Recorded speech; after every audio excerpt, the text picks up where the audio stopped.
I found out I was a cuckold, and a week later I proposed to my wife. It was all part of my revenge plan.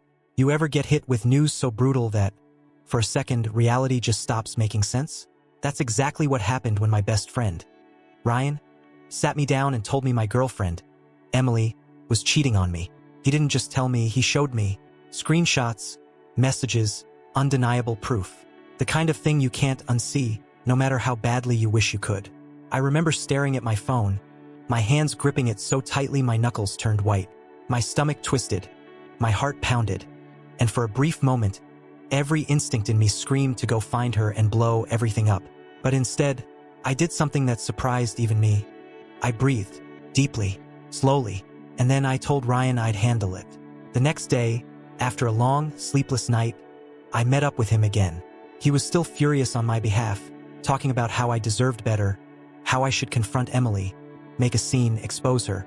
But I just shook my head and said, "Don't interfere, don't say a word to her, and don't take any action against her."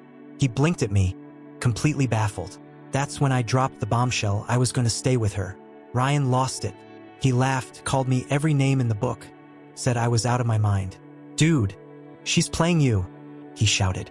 "She's walking all over you, and you're just gonna let it happen?" I just smiled. "Trust me," I said. "I know what I'm doing." And I did. I had a plan, one that required patience, self-control, and the ability to play the long game. A week later, I did something no one saw coming. I proposed to Emily. She cried, said yes instantly, kissed me like she actually meant it. Maybe she did, maybe she didn't. Honestly, I didn't care. I wasn't doing this for love. I was doing this because, for the first time in my life, I understood something most people don't. Emotions are expensive. Acting on them can cost you more than you realize. So, instead of blowing up my life over a betrayal, I made a choice. A calculated one. I wasn't going to let her win, and I sure as hell wasn't going to be the one left broken. Instead, I was going to take my time, let things play out on my terms.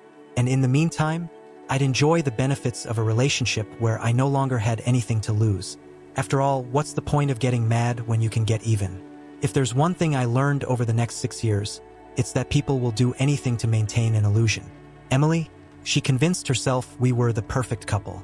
She played the role of the devoted fiancé, talking about wedding venues, color schemes, and honeymoon destinations as if our future was set in stone. And me, I played along, smiled at the right moments, nodded in agreement, but inside I was just watching, calculating, enjoying the benefits of a relationship I knew would never make it to the altar. See, here's the thing. Emily was in a rush to lock me down. I, on the other hand, was in no hurry.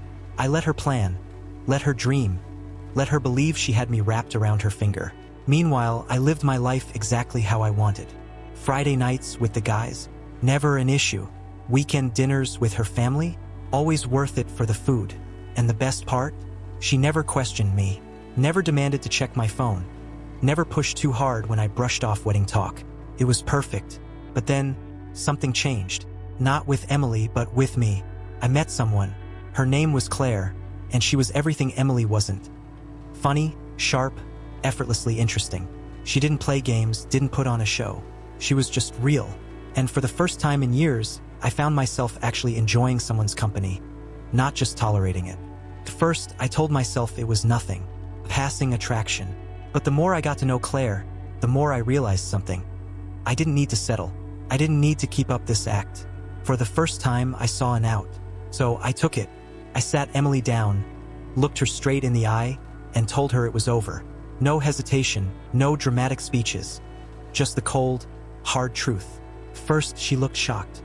Then the questions started. Why now? What happened? Did you meet someone else? And then, the real one. If you knew I cheated on you, why did you propose to me? I smiled. The moment I had waited for was finally here. Emily stared at me, her eyes burning with confusion and anger. She wanted answers. She wanted closure. So I gave it to her. You want to know why I stayed? Why I proposed? It's simple, I said. Leaning back like this was just another casual conversation. Your family makes amazing Sunday lunches. Seriously, I ate like a king every weekend, and it didn't cost me a dime. Her mouth fell open, but I wasn't done. You never complained when I went out with my friends on Fridays. You didn't nag me, didn't make a scene, didn't try to control me. Saturdays? You were great company. Movies, dinners, cheap dates that never ran me more than $100. And the best part, I tilted my head, watching as the realization dawned on her. Sex, 2, sometimes 3 times a week, no drama, no effort. When I did the math, each time cost me, what, $30? A total bargain. She went pale, then red.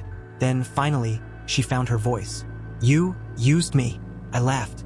You cheated on me. I just made the most of the situation. Her hands were shaking now.